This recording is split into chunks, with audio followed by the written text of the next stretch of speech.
The city of Ashbourne was cloaked in darkness, its dim streetlights flickering as if struggling to stay awake. A cold wind swept through the alleys, carrying the faint scent of gasoline and decay. In the heart of this restless city, near a rundown bus station, a small crowd had gathered.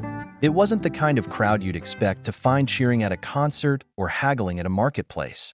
This was something far more sinister. Ava James sat in her wheelchair, her posture composed but alert. Her sharp eyes scanned the group of men surrounding her, their sneers betraying a mix of arrogance and malice. The leader, a burly man with a shaved head and a tattoo of a coiled snake on his neck, stepped forward. His name was Rex, and his reputation for cruelty preceded him. "What's a cripple like you doing out here alone?" Rex taunted, his voice dripping with contempt. The other men chuckled, emboldened by his words. They had no idea who they were dealing with. Ava's lips curled into a faint smile. She didn't respond immediately. Instead, she adjusted the position of her gloves, her fingers brushing against the hidden compartments in the armrests of her wheelchair. To an untrained eye, she appeared vulnerable, outnumbered, and trapped, but Ava James was anything but defenseless. Years ago, Ava had been one of the most elite operatives in the Special Forces. Her missions had taken her to the most dangerous corners of the world, where she honed her skills in hand-to-hand combat, espionage, and tactical planning. An explosion during her last mission had left her paralyzed from the waist down, but it hadn't taken away her sharp mind or her indomitable spirit. If anything, the injury had made her more resourceful, turning her wheelchair into an extension of her body and a formidable tool of survival. "Just passing through," Ava finally replied, her voice calm but carrying an edge that made Rex hesitate for a fraction of a second. It was enough for her to notice, enough to confirm that he wasn't as confident as he pretended to be. "Passing through?" Rex scoffed. "This is our territory. You don't get to pass through without paying the toll." He cracked his knuckles, a deliberate act meant to intimidate. Ava tilted her head, pretending to consider his words. Then, with a soft sigh, she said, "You might want to reconsider." The laughter that erupted from the group was loud and cruel, echoing off the brick walls of the alley. Rex took a step closer, his shadow falling over Ava. "And what are you gonna do about it?" he sneered. Ava's smile faded. Her hands moved with practiced precision, activating a concealed mechanism in her wheelchair. Before Rex could react, a thin rod shot out, striking his wrist with a loud crack. He yelped in pain, stumbling back and clutching his arm.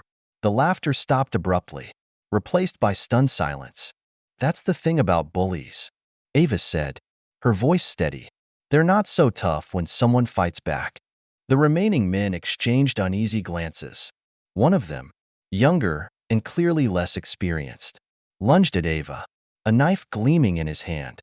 She moved swiftly, her wheelchair spinning to the side as she grabbed his wrist and twisted. The knife clattered to the ground, and the man howled in pain. Within moments, chaos erupted. Ava's movements were fluid, each action calculated and efficient. Her wheelchair became a weapon, its reinforced frame and hidden gadgets turning the tide of the confrontation. The men, who moments ago had been so sure of their dominance, now found themselves outmatched by a single, determined woman.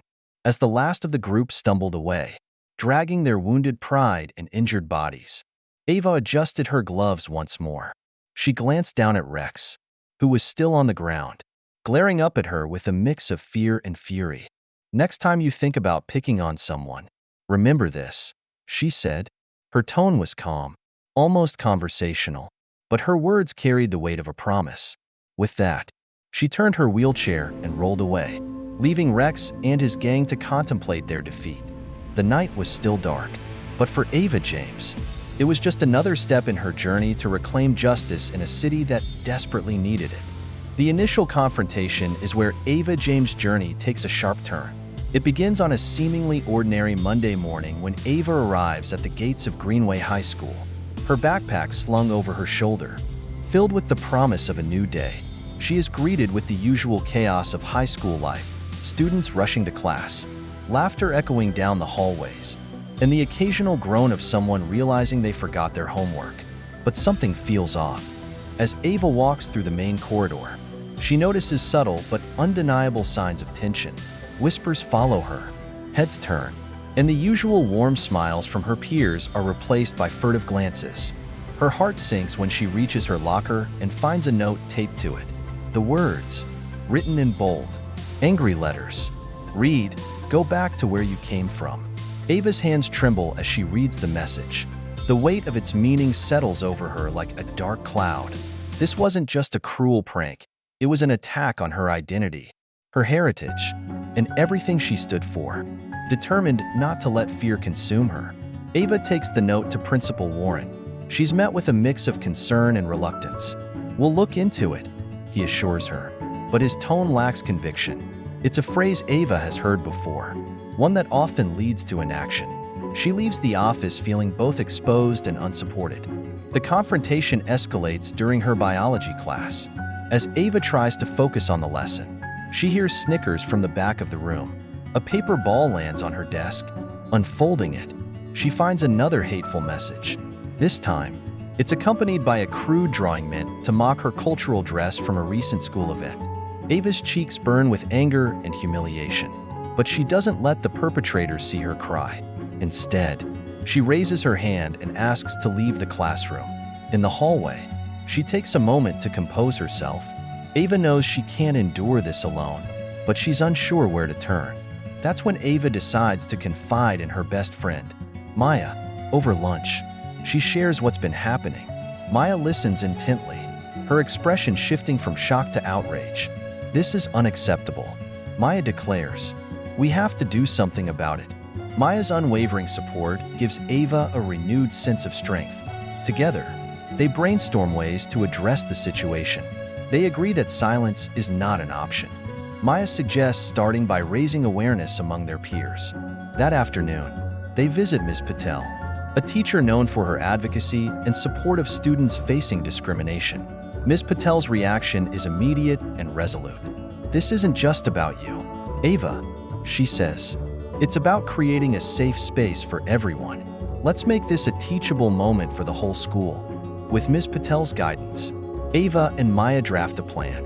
They propose holding an open forum where students can share their experiences and learn about the impact of discrimination. They also suggest launching a school-wide campaign to promote inclusivity and kindness.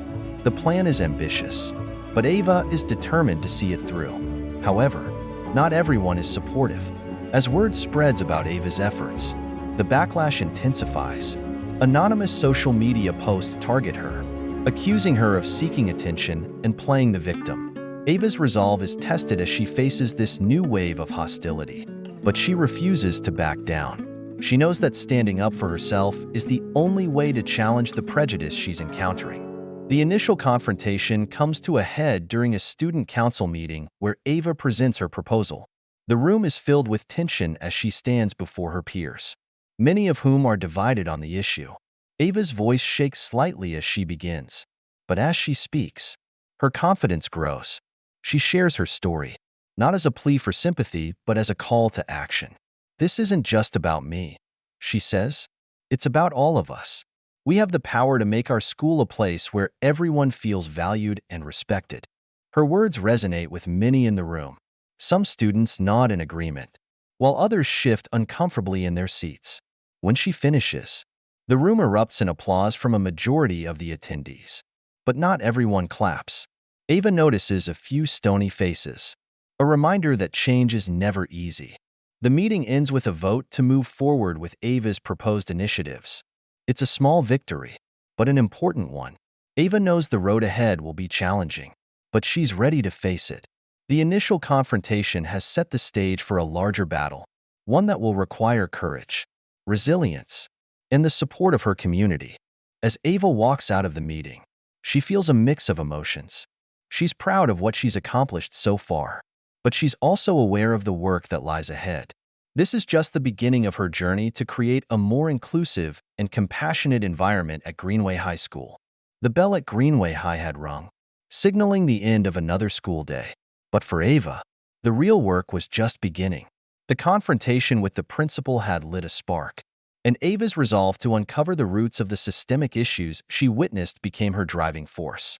As she walked down the corridors, The sunlight filtering through the tall windows cast long shadows, mirroring the obscured truths she was determined to expose.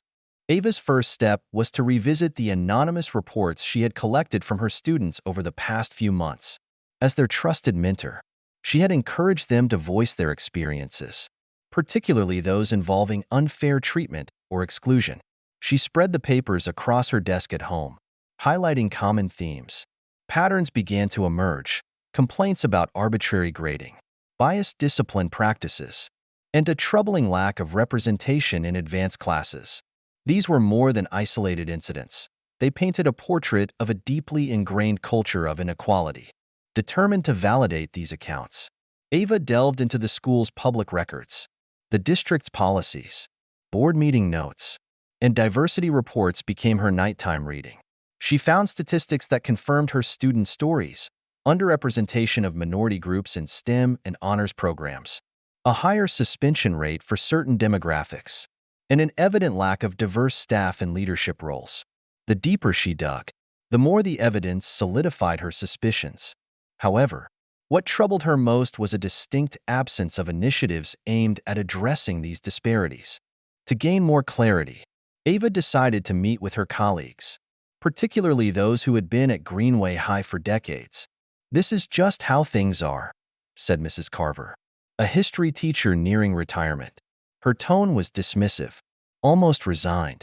"I've seen people try to shake things up, but it never goes anywhere." Mr. Daniels, a math teacher who shared Ava's frustration, admitted, "The system's designed to reward compliance, not innovation. People who challenge it don't last long." Ava's interactions with her peers revealed another layer of the problem: fear. Many educators recognized the issues but were hesitant to act, fearing retribution or isolation. One younger teacher confided in hushed tones, "It's not just the students. I've been overlooked for promotions, too. They say it's about experience, but I know it's more than that." Meanwhile, Ava's students began to rally around her efforts. Word spread that she was looking into their concerns, and they started sharing even more candid accounts. Maria, a bright and outspoken senior, shared how she'd been discouraged from applying to a prestigious university because a counselor thought it would be too much pressure. Darnell, a junior with a talent for robotics, recounted how his proposal for a school-wide STEM initiative was dismissed without explanation. Ava documented every story, ensuring each voice was heard. As Ava pieced together the puzzle, she knew she needed hard evidence to support her findings. She decided to enlist the help of her friend Jordan, a data analyst passionate about social justice. Over coffee, she laid out the situation. Jordan was intrigued. "Let me see what I can do," he said, taking the stack of records Ava had painstakingly compiled. A week later, Jordan returned with a detailed analysis. "You're right," he said, pointing to a chart on his laptop. "Look at this. Students from certain demographics are half as likely to be placed in AP classes, even when their grades are identical to their peers. And this," he flipped to another graph, "shows a disproportionate number of discipline referrals for minor infractions. The numbers don't lie." Armed with Jordan's analysis, Ava prepared to take her findings to the next level. She arranged meetings with community leaders, parents, and former students who could corroborate her claims. The stories she collected were heartbreaking yet empowering. They painted a vivid picture of a school system that had failed to adapt to its changing demographics and had perpetuated a cycle of marginalization. Ava's investigation took her to the district office, where she requested to meet with Dr. Thompson, the superintendent. The meeting was tense. Dr. Thompson was polite but non-committal, emphasizing the district's commitment to equity and excellence. Ava countered with her evidence, laying out the statistical disparities, personal accounts, and the broader implications for the community. "These are more than numbers," Ava argued. "They're real lives being affected. The students trust us to guide them, not hold them back." Dr. Thompson's expression shifted as Ava spoke. "I appreciate your passion," she said finally, "but these are complex issues. Change doesn't happen overnight." Undeterred, Ava left the meeting more convinced than ever that real change would require more than polite conversations. It demanded action, collaboration, and the collective will of the community. She began organizing town hall meetings, inviting parents, students, and educators to discuss their experiences openly. The first meeting was small but powerful. Maria and Darnell shared their stories, and others followed. By the end of the evening, a coalition had formed, united by a shared determination to advocate for change. Through these efforts, Ava discovered allies she hadn't expected. Ms. Patel, a local journalist, approached Ava after one town hall. "This is a story people need to hear," she said. Soon, articles began appearing in the local paper, drawing attention to the systemic issues at Greenway High. The media coverage sparked wider interest, prompting the school board to schedule a special meeting to address the concerns. By the time the meeting took place, Ava's coalition had grown. Parents, students, teachers, and community leaders filled the room, armed with evidence and stories. Ava stood at the podium, her voice steady despite the weight of the moment. "This isn't about blame," she said. "It's about responsibility. Together, we can create a school environment where every student has the opportunity to succeed." As Ava finished speaking, the room erupted in applause. It was a moment of triumph, but she knew the fight was far from over. The board's response would determine the next steps, and Ava was prepared for any outcome. She had connected the dots, revealing the systemic flaws that needed addressing. Now, it was up to the community to keep the momentum alive and demand accountability. The investigation had brought Ava to this pivotal juncture. The truths she uncovered were both painful and galvanizing, laying the foundation for a movement that could reshape Greenway High and inspire similar efforts beyond its walls. Under the cloak of darkness, Ava and her team moved with precision, their every step guided by months of meticulous planning. This was the infiltration mission that would determine the success or failure of their rebellion. They had trained tirelessly for this moment, rehearsed every maneuver, and memorized the layout of the facility they were about to breach. Failure was not an option. If they succeeded, they would cripple the organization's control and expose its corruption to the world. If they failed, it would mean not only their deaths, but the destruction of all they stood for. The facility stood like an impregnable fortress, its towering walls and high-tech defenses a testament to the organization's power. The perimeter was guarded by armed patrols, automated drones, and surveillance cameras that scanned every inch of the area. It was designed to be impenetrable, but Ava and her team had uncovered its vulnerabilities. They would exploit them tonight. The group consisted of 4 members, each an expert in their field. Ava, the leader, had an uncanny ability to remain calm under pressure. Maya, their tactical expert, had a keen eye for detail and a gift for hand-to-hand combat. Leo, the tech genius, could bypass any system given enough time. Finally, there was Ethan, their mole inside the organization, whose knowledge of the facility's inner workings had made the mission possible. Together, they were a formidable force. They approached the facility through a hidden service tunnel, a narrow, claustrophobic passage that reeked of damp earth and decay. Ava led the way, her flashlight slicing through the darkness as the others followed in silence. The tension was palpable. Every creak of the tunnel and every distant sound made their hearts race. They knew the risks, they had discussed them at length, but now, on the cusp of action, the stakes felt higher than ever. The first obstacle was a laser grid at the tunnel's exit. It was designed to detect even the slightest movement and trigger an alarm. Leo knelt before the control panel, his fingers dancing over his portable terminal as he worked to disable the grid. The seconds felt like hours as the team waited in anxious silence. Finally, the lasers flickered and disappeared. "We're clear," Leo whispered, and they moved forward. Inside the facility, the atmosphere was oppressive. The air was cold and sterile, the walls a stark white that seemed to stretch endlessly. The hum of machinery was ever present, punctuated by the occasional click of footsteps as guards patrolled the corridors. The team moved in silence, their movements synchronized and deliberate. Each step brought them closer to their target, the central server room where the organization's secrets were stored. The journey was fraught with challenges. Biometric scanners guarded every major door, and pressure-sensitive floors threatened to reveal their presence at any moment. Leo's skills were tested repeatedly as he bypassed one security system after another. Maya scouted ahead, neutralizing cameras and dispatching guards with swift, silent efficiency. Ethan guided them through the labyrinthine facility, his insider knowledge proving invaluable. As they neared the server room, the tension among the team was palpable. This was the heart of the mission, the point of no return. The server room was heavily guarded, with armed personnel stationed at every entrance. Ava signaled for the team to take their positions. Maya and Ethan prepared to take out the guards while Leo readied his equipment. Ava watched from the shadows, her mind racing as she calculated the odds of success. The attack was swift and precise. Maya and Ethan moved like ghosts, incapacitating the guards before they could raise the alarm. Within moments, the team had secured the room. Leo set up his terminal and began the process of extracting data from the servers. The screens around him flickered as lines of code scrolled past, each one bringing them closer to the information they needed. But just as Leo began the final extraction, the facility's alarm blared to life. The system had detected their intrusion. Red lights flashed, and a voice over the intercom announced a security breach. The team's worst fears were realized. Guards swarmed toward their location, and the sound of heavy boots echoed through the corridors.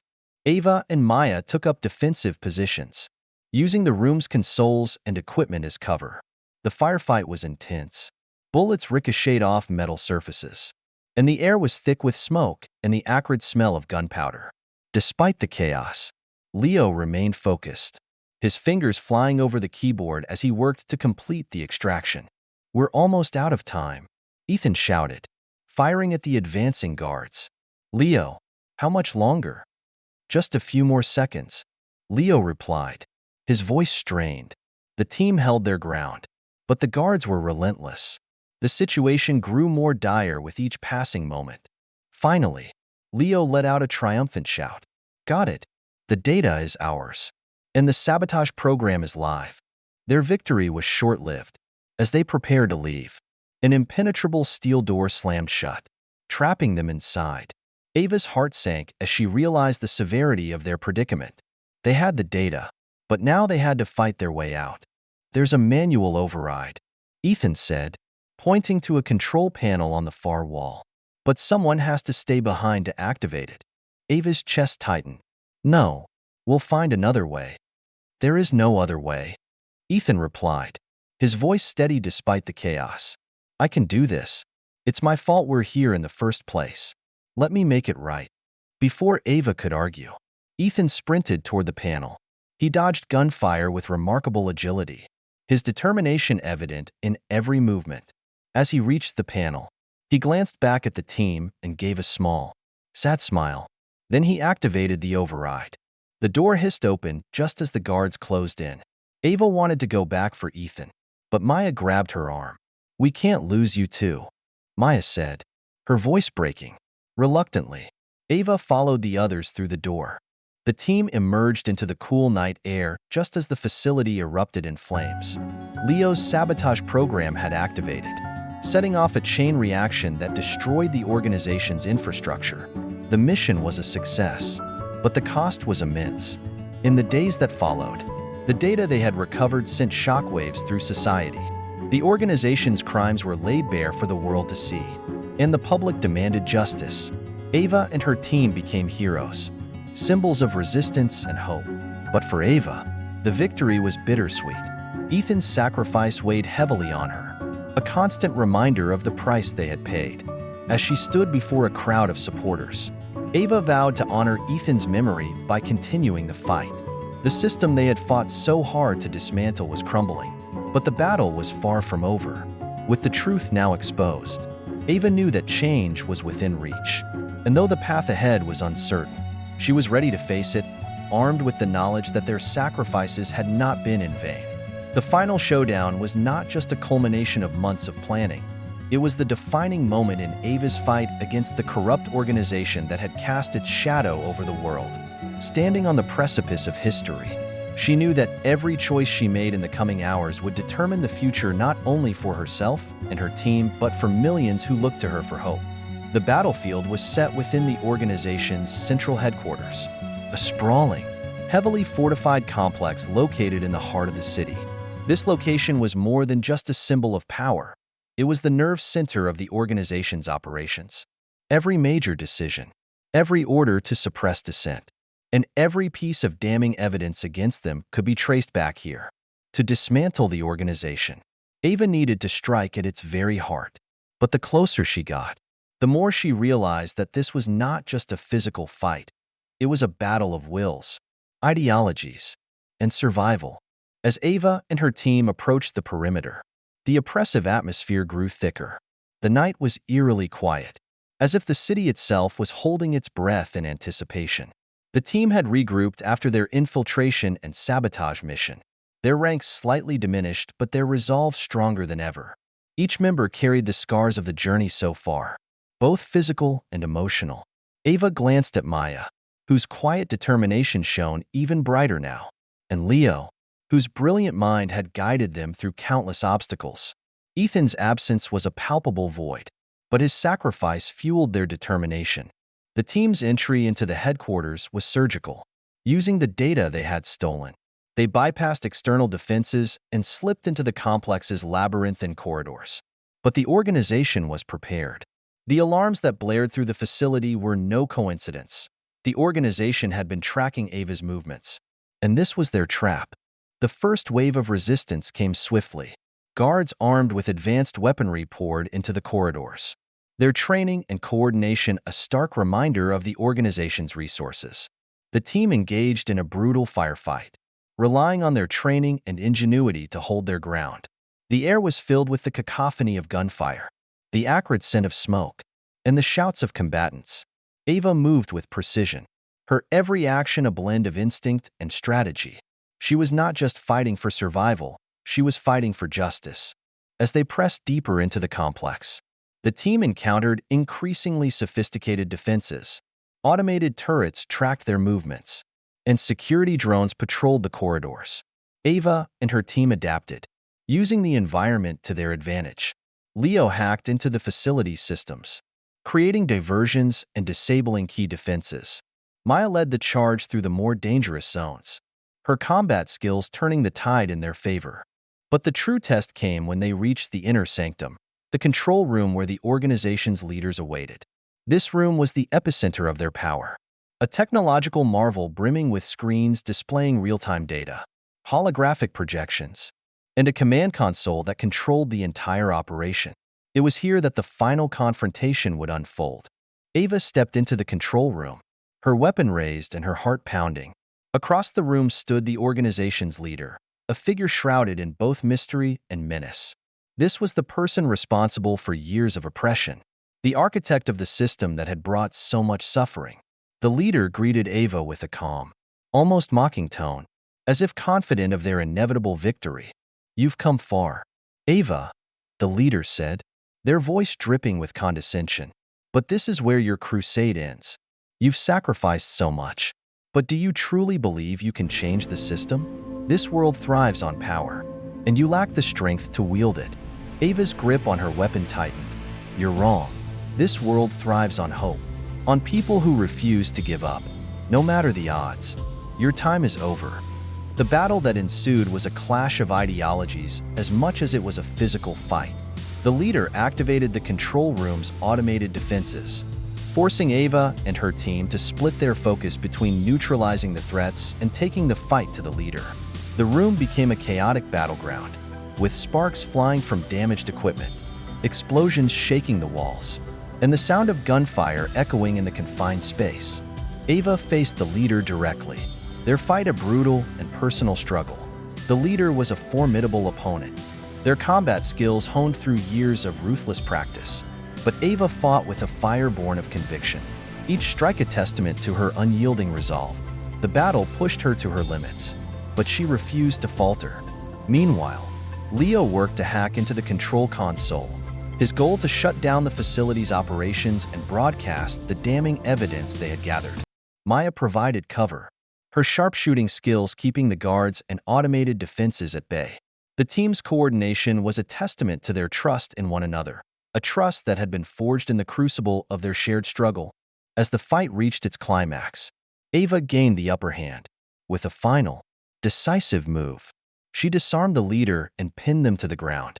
Breathing heavily, she looked into their eyes and saw not the invincible figure she had imagined, but a person driven by fear and desperation. "It's over," Ava said, her voice steady despite the chaos around her. "Your reign ends here." Leo's voice crackled over the comms. "We've got it. The data is being broadcast. Everyone will know the truth." The leader's expression twisted into a mix of anger and disbelief. "You think this will change anything? The system is bigger than you, bigger than me. It will survive." "Not this time," Ava replied. "Because now, the people know, and they'll never let it happen again." The broadcast was a turning point.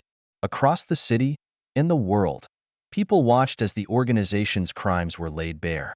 Protests erupted, and the tide of public opinion turned against the system that had once seemed unassailable. The organization's power crumbled, its leaders arrested or driven into hiding. But the victory was not without cost. The battle had taken its toll on Ava and her team, leaving them scarred in ways that would never fully heal. As they emerged from the facility, the dawn breaking over the city, Ava felt a mix of triumph and sorrow. They had won, but the fight for a better world was far from over. Standing amidst the ruins of the organization's headquarters, Ava made a silent vow. She would dedicate herself to rebuilding what had been broken, to ensuring that the sacrifices made by so many were not in vain. The final showdown was over, but the story of hope, resilience, and justice was just beginning. After the intense battle at the gang's hideout, Ava James stood victorious. But the real test was just beginning. While the streets were no longer a battlefield, the fight for justice would be far more complicated and far-reaching. Ava understood that bringing Rex and Orloff to justice meant more than defeating them in combat. It required meticulous investigation, careful planning, and ultimately a courtroom showdown. Following the raid, Ava, though battered, had ensured that Rex and Orloff were captured alive. Their importance to the criminal empire that had plagued the city for years was undeniable, and Ava knew that securing their prosecution was critical to dismantling the network. The authorities swiftly moved in after the raid, gathering evidence and securing the area. Detective Halstead, a trusted ally throughout the investigation, coordinated the effort to capture the remaining gang members who had escaped. Knowing that Rex and Orloff were just the tip of the criminal iceberg, Ava's role wasn't over. As the raid's success was only the beginning, she meticulously documented every piece of evidence she had gathered, understanding the importance of precision in the justice system. She knew all too well how easily criminals could slip through the cracks if any detail was overlooked. But Ava was determined. Her focus was unwavering. The trial began weeks later, and the courtroom quickly filled with spectators, the media, and law enforcement personnel who had worked tirelessly to bring Rex and Orloff to trial. Ava, sitting quietly in the back, watched as the defense team immediately sought to undermine her credibility. They claimed that her involvement in the raid was illegal, portraying her as a vigilante operating outside the law. They suggested that her motivations were personal, driven by vengeance, and that the evidence she had collected was compromised by her actions. However, Detective Halstead, who had worked closely with Ava, provided a critical testimony. He outlined her professionalism and strategic brilliance, detailing the hours she had spent gathering evidence and piecing together the puzzle that led to the raid. He was unwavering in his support, helping to counter the defense's narrative and reinforcing the legitimacy of Ava's actions. When it was Ava's turn to testify, she entered the courtroom in her wheelchair, a stark reminder of the sacrifices she had made. Once a Special Forces operative, she now had to prove that justice could come from someone who didn't fit the mold of a traditional hero. The room grew silent as she took the stand. Ava's testimony was clear and detailed. She recounted every aspect of the raid and the investigation, explaining how she had infiltrated the gang, risking her life to gather critical intelligence. She demonstrated the steps she had taken to remain calm and collected, even under immense pressure. The defense attorney attempted to paint her as a rogue agent, but Ava remained unshaken. She had faced far worse in her career, and she was determined that Rex and Orloff would not escape justice. In addition to her testimony, Ava presented physical evidence, photographs, video footage from the raid, intercepted communications, and surveillance footage, all of which supported her version of events. The evidence was undeniable, and it was clear to the jury that Rex and Orloff were not the victims of a rogue agent. They were criminals who had manipulated the system for far too long. As the trial continued, the emotional toll on the families of the victims became apparent. Ava listened, moved by the testimonies of those who had lost loved ones to the gang's operations. One woman, in particular, stood in the courtroom, her face streaked with tears as she described how her son had fallen victim to Rex and Orloff's criminal empire. The raw emotion in her voice struck Ava deeply, reminding her of why she had put everything on the line.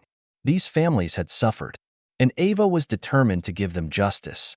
The victims' families continued to speak, each testimony painting a heartbreaking picture of the pain Rex and Orloff had caused. For Ava, these moments of personal tragedy clarified her purpose. She had fought not just for herself, but for all those who had been harmed by these criminals. The victory was never just about winning. It was about restoring hope to those who had lost everything. Finally, the jury deliberated. The wait was agonizing as the courtroom held its collective breath. Ava had done all she could, but now it was up to the justice system. She had seen too many criminals walk free due to corruption, too many cases where deceit triumphed over truth. Still, she held on to the hope that this time would be different. When the jury returned, the tension in the room was palpable. The foreman stood and read the verdict, guilty on all counts. The courtroom erupted into applause, and Ava felt a rush of relief as tears of joy filled the eyes of the victims' families. Rex and Orloff, once powerful and untouchable, were now shackled and led away in disgrace. Justice had prevailed.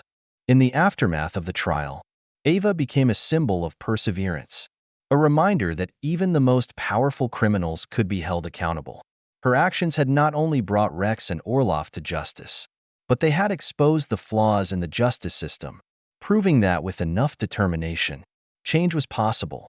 The case garnered national attention, and Ava received countless messages of gratitude from people who admired her bravery and dedication. While the victory was sweet, Ava knew the fight for justice was far from over. There would always be more battles, more corruption to uncover, and more criminals to pursue. The system, though flawed, had shown that it could work, and Ava was determined to continue fighting for those who couldn't fight for themselves. Rex and Orloff were sentenced to life in prison, their criminal empire dismantled. But Ava's journey was just beginning.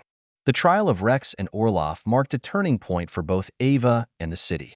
It sent a clear message that no one, no matter how powerful, was above the law. Ava James had proven that justice could be served, even in the most complex and dangerous situations. Looking out over the city from her apartment window, Ava knew the fight would continue. There would always be more challenges ahead, more criminals to expose, and more lives to protect. But for now, she could rest, knowing that she had made a difference and that justice had truly been served.